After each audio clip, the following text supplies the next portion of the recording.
राधे राधे गुरुजी। राधे राधे। मैं देवघर से आई हूँ और मेरा प्रश्न ये है कि दीपावली अभी अभी गया है, तो हम लोग दीपावली में लक्ष्मी और गणेश की पूजा करते हैं, तो इनका तो कोई कॉम्बिनेशन नहीं है।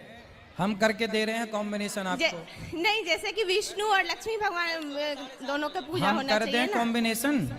क्या बोले? हम कॉम्बिनेशन करके दे दें? हाँ बताइए ना सुनो, गुरुजी, वही जानना था। लक्ष्मी जी हैं धन की माता, बोलो हाँ। हाँ।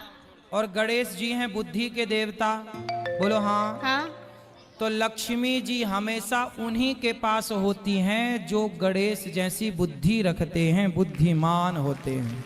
और तो गणेश जी बुद्धि हैं और लक्ष्मी जी धन है, तो बुद्धिमानों के पास ही लक्ष्मी रहेगी, मूर्खों के पास थोड़ी रहेगी। इसलिए गणेश जी के पास लक्ष्मी जी बैठती हैं।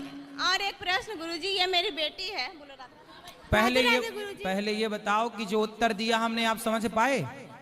अरे यहाँ बहुत हल्ला कर रहे हैं सब। नहीं, आप हल्ला नहीं हो रहा है, आप सुने नहीं।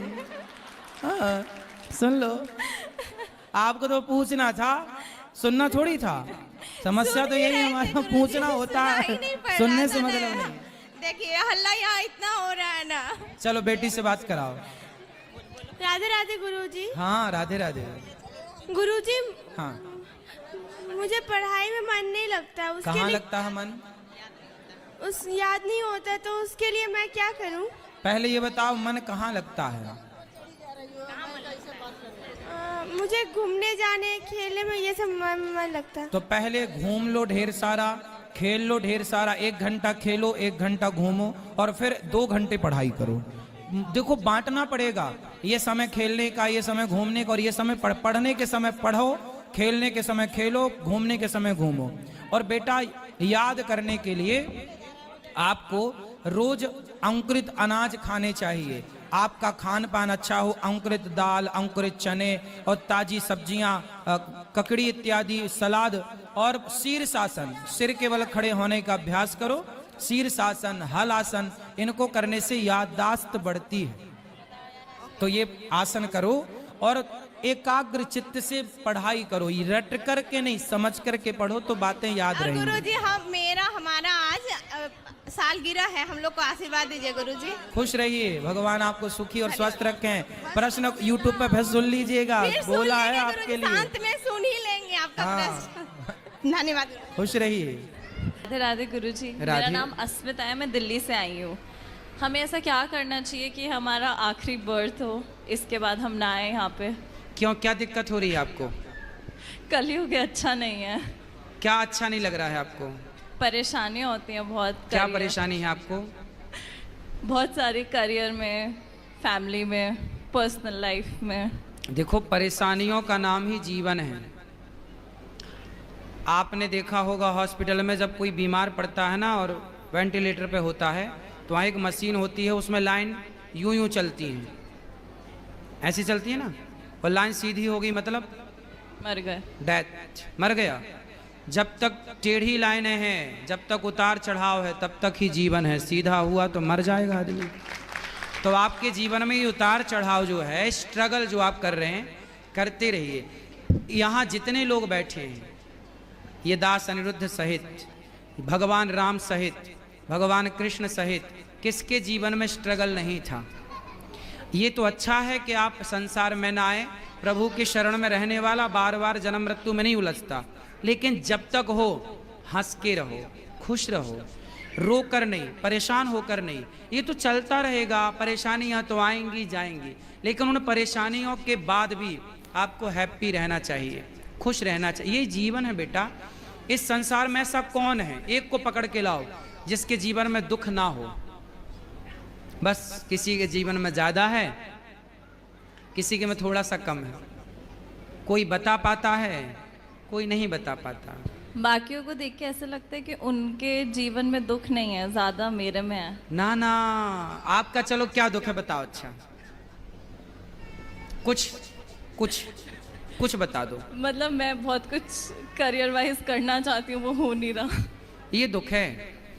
अरे किसी के घर में तबीयत खराब हो जाती है, या फिर ऐसे लोगों को देखो जिनके दोनों हाथ कट चुके हैं। जरा सोचो कि जिसके दोनों हाथ नहीं हैं और उसके घर में करने वाला कोई नहीं है और उसे प्यास लगी हो तो पानी कैसे पीता होगा? कभी आपने सोचा है? मैंने ऐसे लोगों को भी देखा है जिनके दोनों पांव और दोनों हाथ नहीं हैं। अब बताओ कि उसे प्यास लगती होगी तो वो डिपेंड होता होगा ना दूसरों पर, भैया जरा हमें पानी पिला दो, भैया भूख लगी, कुछ खा नहीं सकता। तो दुखी तो वो हैं बेटा, तुम अपने हाथ से खा रही हो, तुम अपने पाँव पे चल रही हो, तुम अपनी आंखों से देख रही हो, तुम अपने कानों से सुन रही हो, तुम अपने मुंह से बोल रही हो। आपके जैसा सुखी संसार में कोई नहीं है। दुखी तो वो हैं जो एक शब्द भी नहीं बोल पा रहे हैं, बेचारे गूंगे हैं। दुखी तो वो हैं जो एक कदम भी नहीं चल पा रहे हैं, बेचारे लंगड़े हैं। दुखी तो वो हैं जो एक शब्द भी नहीं सुन पा रहे हैं, बेचारे बहरे हैं। क्यों नहीं हम उन लोगों को देखते? हम क्यों अपने को ही हल्का मानते हैं? क्यों हम अपने को छोटा कहते हैं? ईश्वर ने हमें बहुत बड़ा बनाया है बेटा। पॉजिटिव क्यों नहीं सोचना? अच्छा भी तो एक एंगल हो सकता है, ये भी एक पहलू है आपके नज़रिए का। इसलिए आप ये कहते हैं कि मैं बहुत दुखी हूँ, नहीं, आप इस संसार में सबसे सुखी हैं। और लोगों को देखो जो घिसट रहे, आप तो चप्पल पाँव में पहनती हैं, कुछ लोग तो हाथ में चप्पल पहन के घिसटते हैं, नहीं देखा आपने? फिर आप कितने सुखी हैं। ईश्वर का धन्यवाद दीजिए कि विधाता आपने हमें इतना सुख दिया है, उसके लिए थैंक यू। ठीक है, थैंक यू। आप बताओ कि आप सुखी हो कि दुखी हो? मैं सुखी हूँ, ये मुझे पता है, बस ऐसा है कि अब थक गए लाइफ से। फिर भी शिकायत? शायद से, मतलब ह्यूमन नेचर होती है कि नहा नहीं, बेटा हमेशा देखो, खुश नहीं रहते। यदि शिकायतें करने बैठेंगे तो सबकी शिकायतें हैं। लेकिन माता सीता को जंगल जब जाना पड़ा, राम जी ने जंगल भेज दिया, लव कुश को पैदा किया अकेले। स्ट्रगल देखिए, लकड़ी काटी। तो किसी ने सीता माँ से कहा कि अब बताओ, तुम्हें राम जैसा पति चाहिए जिसने तुम्हें गर्भावस्था में वनवास भेज दिया? किसी नारी को क्या ऐसा पति चाहिए कि उसका पति गर्भवती स्त्री को घर से निकाल दे?